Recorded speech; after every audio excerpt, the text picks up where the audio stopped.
टूटेगा भी तो टूटने के बाद वो जब जमीन पर गिरेगा तो मिट्टी लग जाने के कारण, फट जाने के कारण ये खाने योग्य नहीं रहेगा। सभी ने मिलकर वेदव्यास जी से ये प्रश्न किया कि क्या श्रीमद् भागवत के परिपक्व फल के साथ में भी यही होता है जैसा बाकी के दूसरे फलों के साथ होता है? तभी श्रीधर स्वामी पाद ने आकर बीच में बतलाया कि नहीं, श्रीमद् भागवत अखंडम एवावतीर्णम, ये पहले भी अखंड था, आज भी अखंड ही है, खंडित नहीं है। क्योंकि ध्यान देने वाली बात यह है, कभी भी चिन्मय तत्व की तुलना जड़ पदार्थ के साथ में नहीं की जा सकती है। संसार के साधारण जड़ फल और श्रीमद् भागवत रूपी चिन्मय फल की तुलना नहीं हो सकती है। चिन्मय चिन्मय ही रहे, चिन्मय अविनाशी है और जड़ पदार्थ विनाशशील है। तो श्रीधर स्वामी पाद ने कह दिया कि अखंडम में वावतीर्णम, ये पहले भी अखंड था और अब भी अखंड। प्रमाण श्रीमद् भागवत का अंतिम श्लोक है कि कस्मै येन विभासितो यमतुलो ज्ञान प्रदीप पुरा तद्रूपेण च नारदाय मुनये कृष्णाय तद्रूपिणा योगीन्द्राय तदात्मनाथ भगवद्भ्राताय कारुण्यतः तच्छुद्धं विमलं विशोकममृतं सत्यं परम धीमहि। ये पहले भी अखंड था और अब भी अखंड है। कैसे? श्रीमद् भागवत उस वेद की ऊंची टहनी पर पका, पकने के बाद टूटा। टूटने के बाद सबसे पहले अगर किसी ने पकड़ा तो उसे भगवान ने पकड़ा, और जब भगवान के हाथों से छूटा तो सबसे पहले ब्रह्मा जी महाराज को प्राप्त हुआ। ब्रह्मा जी को भगवान ने चतुश्लोकी भागवत का उपदेश दिया। ब्रह्मा के हाथों से छूटा तो श्री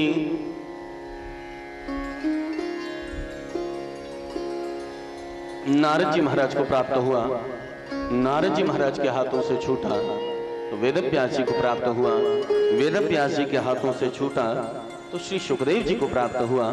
सुखदेव जी के हाथों से छूटा परीक्षित को प्राप्त हुआ, और परीक्षित के हाथों से छूटा तो हम सबको प्राप्त हुआ। तो पहले भी ये अखंड था, आज भी ये अखंड ही है, ये खंडित नहीं हो सकता है। पहले भी ये रसमय था, लेकिन तब से ये और अधिक रसमय हो गया है जब से श्री सुक मुखाद अमृतत्व संयुतम, सुखदेव जी के श्रुमुख का चंचू से संसर्ग इसका हो गया, तब से ये और ज्यादा रसमय कि पिबत भागवतम रसमालयम मुहुरहो रसिका भुवि भावुका। पिबत भागवतम रसमालयम मुहुरहो रसिका भुवि भावुका। अरे भगवत रस पिपासो, ये भागवत रस का आलय है, इसे पियो। तभी भक्तों ने शंका कर दी, महाराज इधर आपने भागवत को फल कहा, और फल को कभी खाया जाता है, पिया नहीं जाता है, तो आप ये पिबत कैसे कह रहे हैं, पिया कैसे जाए? तभी व्यास जी कहते हैं कि नहीं, ये वैसा फल तो है नहीं, हमने पहले ही कह दिया कि जड़ फल की तुलना कभी भी चिन्मय तत्व के साथ में नहीं की जाती है। तो पिबत भागवतम रसमाला, ये रस का आलय है, रस का अधिष्ठान है, रस से ओतप्रोत है, रसमय है, इसके भीतर बाहर चारों तरफ रस ही रस व्याप्त है, रसमाला। इसलिए जब रस से ओतप्रोत है तो इसे पिया ही जाएगा, खाया नहीं जाएगा। महाराज कब तक इसका पान करना है? बोले मुहुरहो, बार बार इसका पान करते रहो। कब तक? कोई सीमा तो होगी, साल, 2 साल, 1 जन्म, 2 जन्म, 10 जन्म, कितने दिनों तक? विद्वानों ने कहा मोक्ष प्राप्ति पर्यंतम, जब तक आपकी मुक्ति नहीं मिल जाती है तब तक इस भागवत रस का पान करते रहो, करते रहो, करते रहो।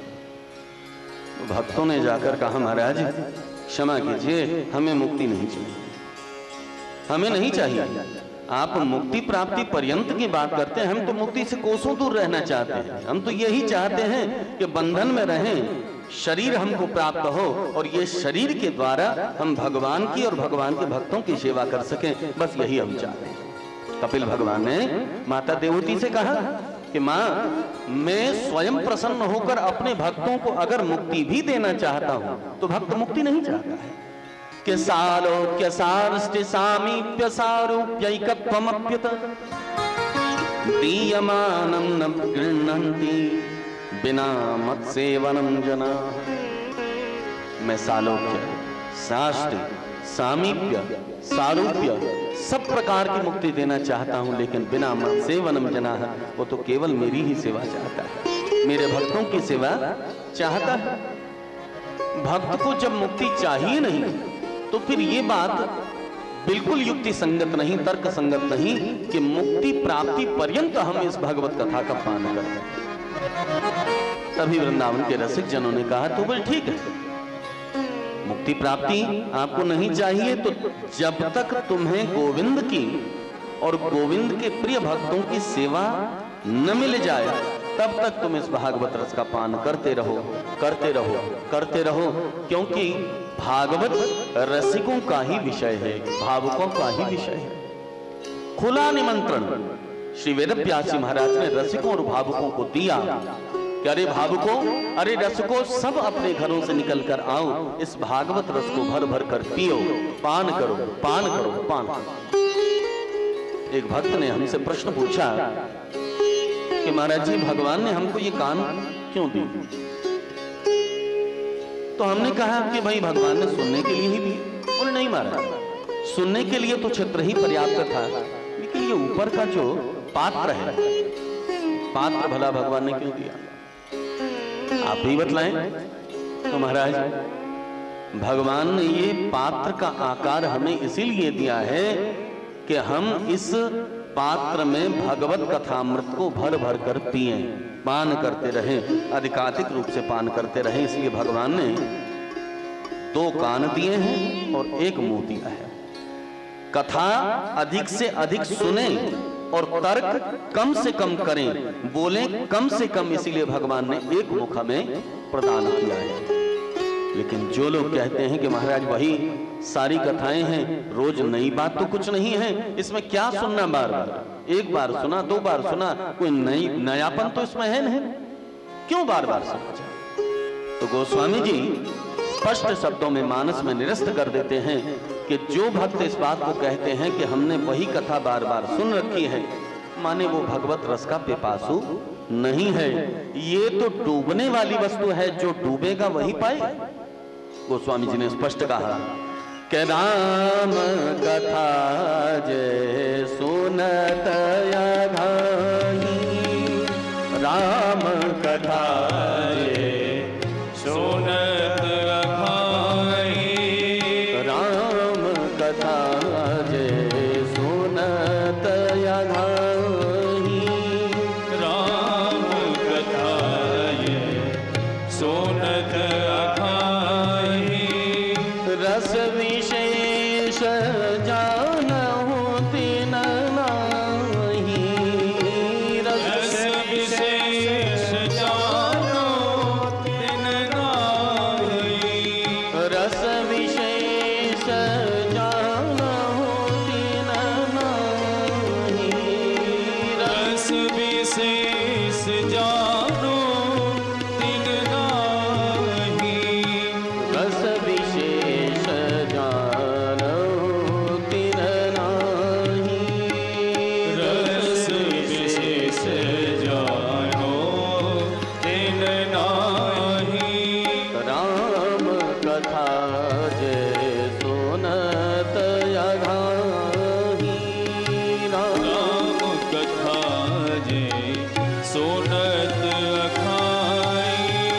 गोस्वामी जी कहते हैं कि राम कथा जय सुनत अघाई, जो इन कथाओं को सुन के आघा गया, बार बार कहने लगा कि बस वही कथा, वही कथा, तो रस विशेष जाना है, तो अभी तक इस रस को जाना है, रस में डूबा नहीं, ये तो डूबने वाली वस्तु है।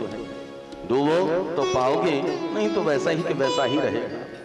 इसलिए रसिक और भावुकों को खुला निमंत्रण श्री वेदव्यास महाराज ने दिया। प्रेम से बोलिए राधे राधे। नैमिषारण्य में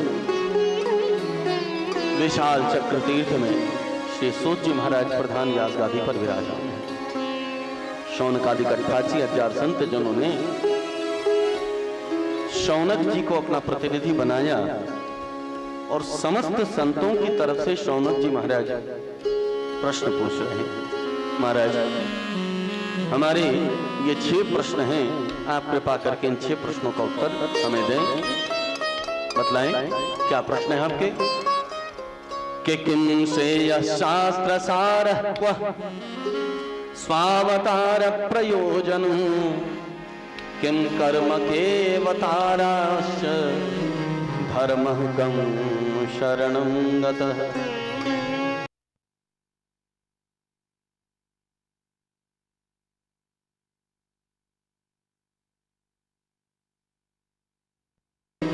धर्मः कं शरणं गतः, धर्मः कं शरणं गतः, धर्मः कं शरणं गतः।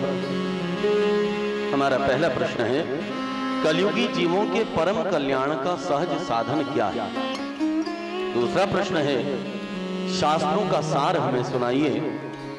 तीसरा प्रश्न है कि भगवान अज हैं, भगवान अनादि हैं, लेकिन अज होकर भी भगवान का जन्म कैसे होता है और भगवान असीम होकर भी ससीम कैसे बन जाते हैं, देवकी के छोटे से गर्भ में कैसे प्रवेश कर जाते हैं? जरा कृपा करके इस कथा को आप हमें सुनिए। भगवान ने कितने अवतार लिए, उन अवतारों की कथा को हम सुनना चाहते हैं। और हमारा अंतिम प्रश्न है कि धर्मः कं शरणं गतः, धर्मः कं शरणं गतः, धर्मः कं शरणं गतः, धर्मः कं शरणं गतः। भगवान के अपने धाम चले जाने के पश्चात धर्म किसकी शरण में गया? कृपा करके आप हमें बतलाएं।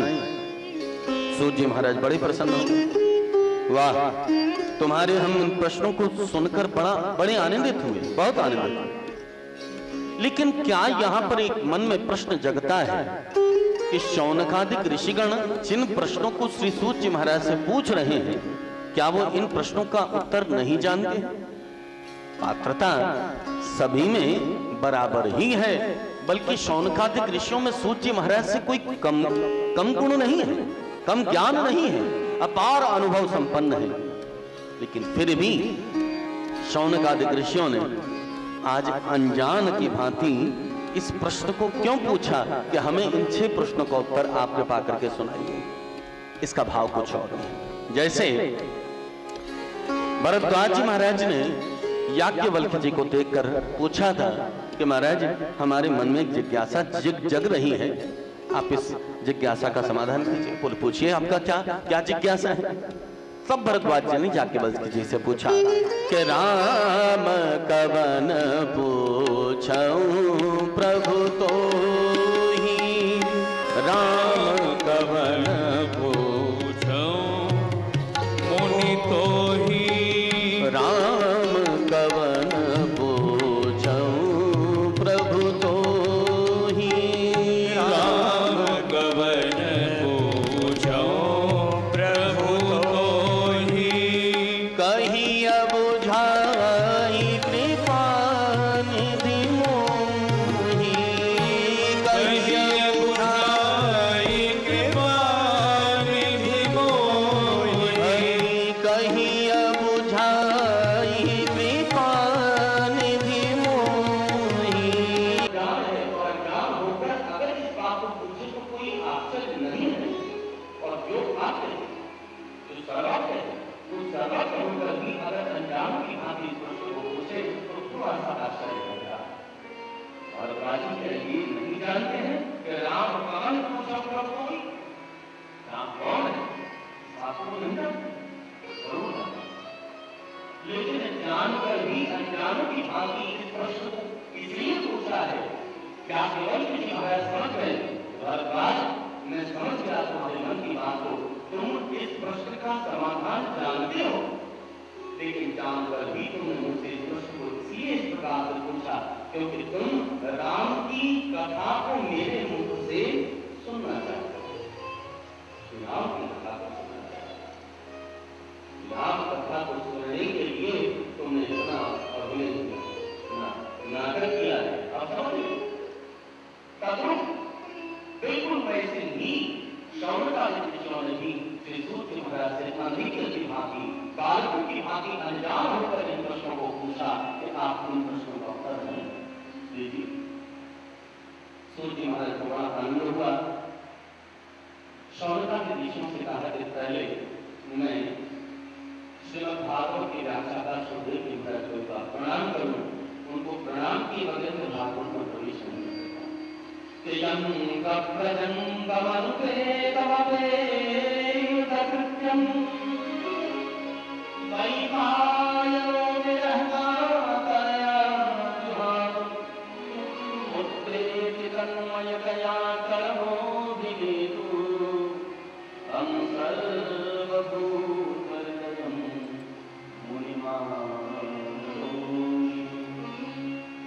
जन्म का वृत्तांत कौशिकी संहिता में।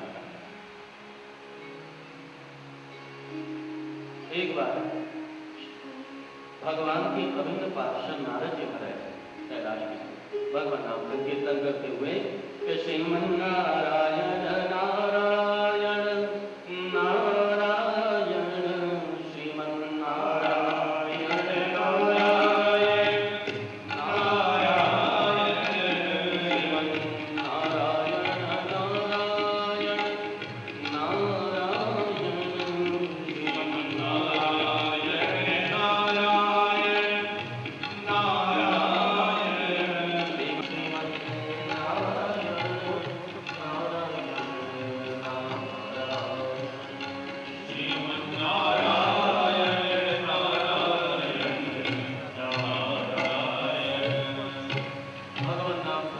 नारद जी बोले, मां क्षमा कीजिएगा, आपके पति ने आपसे एक बात छिपाई है। क्या बात छिपाई है? क्यों? भोलेनाथ के गले में जो नरमुंड की माला है वो कहां से आई, आपको पता चला? पार्वती जी का इतना सुनना था, तुरंत उनका मुंह लाल हो गया। सच कहते हो नारद, आज तक मैंने ध्यान ही नहीं दिया कि भोलेनाथ के गले में नरमुंड की माला कहां से आई। यानी ठहरो, आज भोलेनाथ का ध्यान भंग होने तो मैं पूछती। भोलेनाथ का ध्यान भंग हुआ, नारद जी अपने वापस चले गए। पार्वती जी ने पहले ही प्रश्न पूछ दिया, स्वामी पहले ये बतलाइए कि आपके गले में एक नरमुंड की माला कहां से आई। पार्वती की ये प्रश्न पूछते ही भगवान भोलेनाथ ने पूछा, देवी सच बताइए, कहीं ऐसा तो नहीं कि हमारे यहाँ पर नारद जी महाराज का आना हुआ? आपको कैसे पता चला? तो हमें पता इसलिए चल गया क्योंकि जब आपने ऐसी अटपटी बात को पूछा है तो मैं समझ गया कि जरूर नारद यहाँ पर आए हैं। ये सब नारद का ही किया हुआ। तो नारद जी भगवत प्रेमी जन इस बात को कहकर चले तो गए, लेकिन पार्वती जी ने तब भोलेनाथ से पूछा। भोलेनाथ बोलने लगे, ठीक है देवी, सुनना चाहते हो कि ये गले में नरमुंड की माला कहां से आई? बोले बिल्कुल। बात यह है कि हमारा जितनी बार तुम्हारे साथ में विच्छेद हुआ, जितनी बार तुम्हारी मृत्यु हुई, उतनी बार मैंने तुम्हारे मस्तक को काटकर अपनी माला में पिरो लिया। ये आपके ही मस्तक की माला है, आपके नरमुंड की माला है, कोई दूसरी माला नहीं है। भगवती पार्वती जी को इतना कहा तो भोलेनाथ से पूछने लगी, इसका मतलब यह है कि आपका कभी भी मरण नहीं होता है, मेरी ही बार बार मृत्यु क्यों होती है? आखिर आपने ऐसी कौन सी अमृत का पान कर रखा है जिससे आपका मरना नहीं होता है? भोलेनाथ बोले, देवी हमने अमर कथा का पान कर रखा है, तो वो अमर कथा हमें भी सुनाई। देवी जन साधारण में इस कथा को नहीं सुनाया जाता है, चलिए किसी एकांत स्थान पर चलते हैं। बैठकर नंदीश्वर के ऊपर विराजमान होकर पहुंच गए अमरनाथ की गुफा में। बाहर से प्रस्तर खंड से बंद कर दिया गया। भोलेनाथ और देवी पार्वती दोनों ही विराजमान हैं, तीसरा और वहां पर कोई भी नहीं। शर्त रखी गई कि इस कथा के बीच में आपको हुंकारे भरने पड़ेंगे, जिससे मुझे पता लगता रहे कि आप कथा सुन रही हैं। और अगर आपने हुंकारे बंद कर दिए तो मैं समझूंगा कि आप सो चुकी हैं। पार्वती जी ने शर्त को स्वीकार कर लिया। कथा आरंभ हुई, कथा चलती रही, लेकिन उस कथा के प्रभाव से सुखदेव जी महाराज वहां पर पहले ही एक अंडे के भीतर विराजमान थे। कथा के प्रभाव से श्री सुखदेव जी बाहर निकल कर आ गए। पार्वती जी हुंकारे भरती रही दशम स्कंद तक की माधुर्यमयी कथाओं को सुनने तक, लेकिन जैसे ही एकादश स्कंद की नीरस चर्चा, ज्ञान परक चर्चा आरंभ हुई, पार्वती जी को नींद लग गई। अब तोता तो बड़ा नकलची होता है। सुखदेव जी पहले निकल कर आ गए। पार्वती जी सोई, सुखदेव जी ने हुंकारे भरना शुरू कर दिया। कथा चलती रही।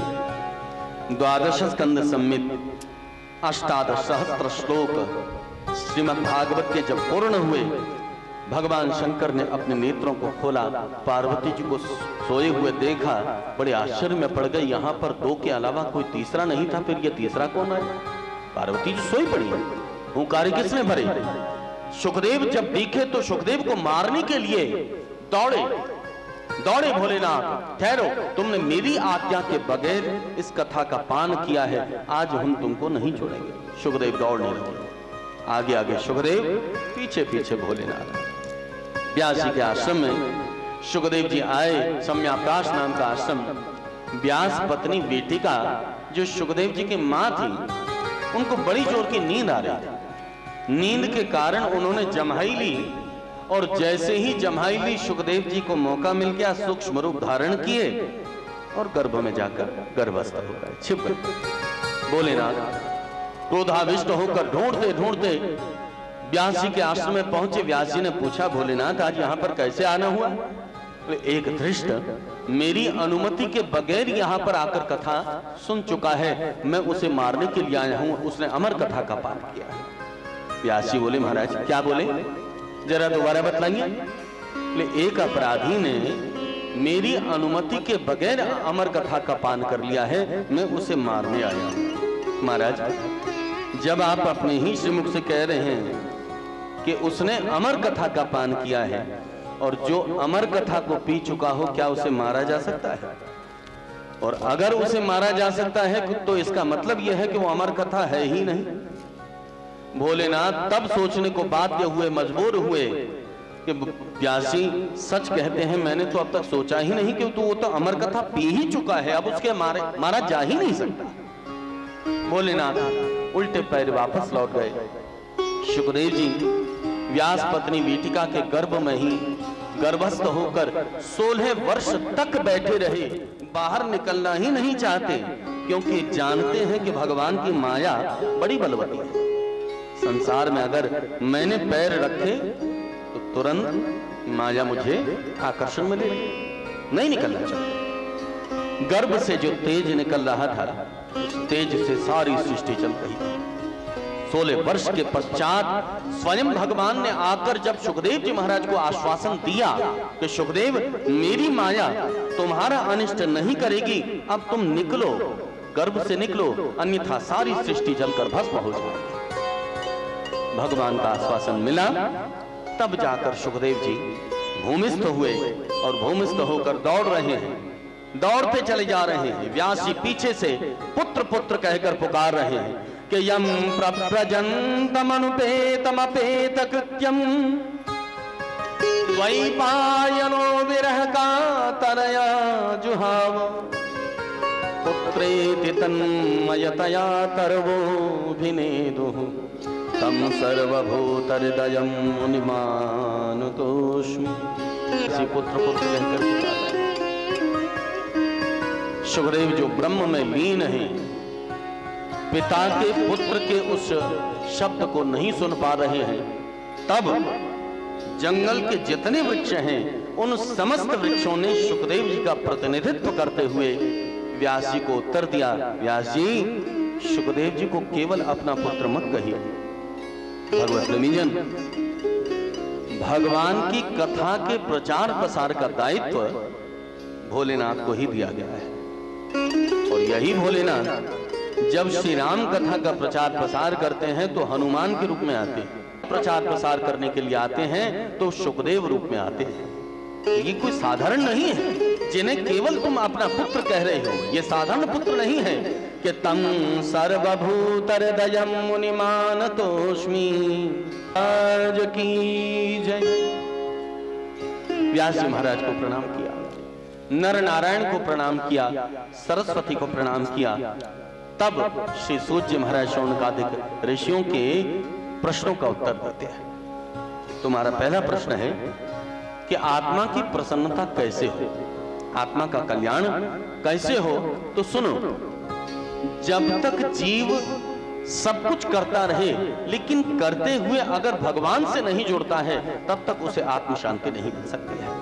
कि सवै पुंसां परो धर्मो यतो भक्तिरदोक्षजे अहैतुक्य प्रतिहता ययात्मा संप्रसीदति अहैतुक्य प्रतिहता ययात्मा संप्रसीदति। कोई भी काम, हर कार्य की सार्थकता केवल मात्र अधोक्षज भगवान के चरणों में प्रीति उत्पन्न हो जाए तब जाकर मानना चाहिए कि हमारा जीवन सार्थक हो गया। और अगर हमने मनुष्य जन्म पाकर भगवान के चरणों में प्रीति नहीं जगाई तो कितना भी परिश्रम किया, कितना भी साधन किया, वो सारा साधन व्यर्थ है। श्रम ये वही केवलम, वो कोरा परिश्रम है।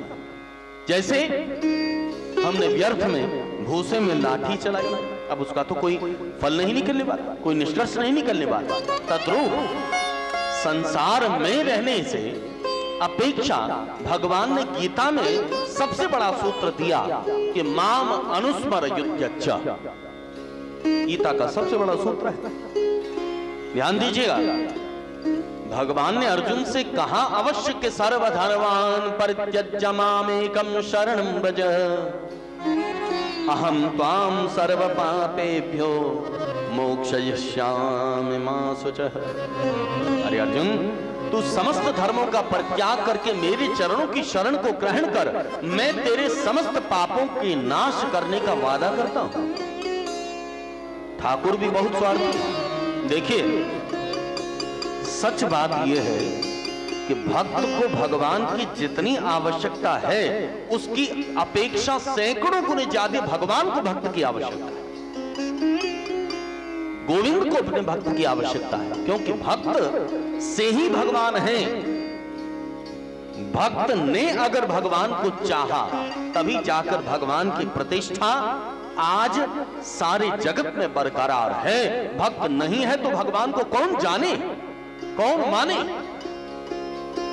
इसलिए भक्त की आवश्यकता भगवान को ज्यादा है तो भगवान हर पग पग पर प्रलोभन देते हैं, लोभ दिखा रहे हैं कि अर्जुन, तू समस्त धर्मों का परित्याग करके मेरे चरणों की शरण को ग्रहण कर। अर्जुन बोला, महाराज मैं तो बाद में करूंगा, पहले ये बतलाइए कि आपके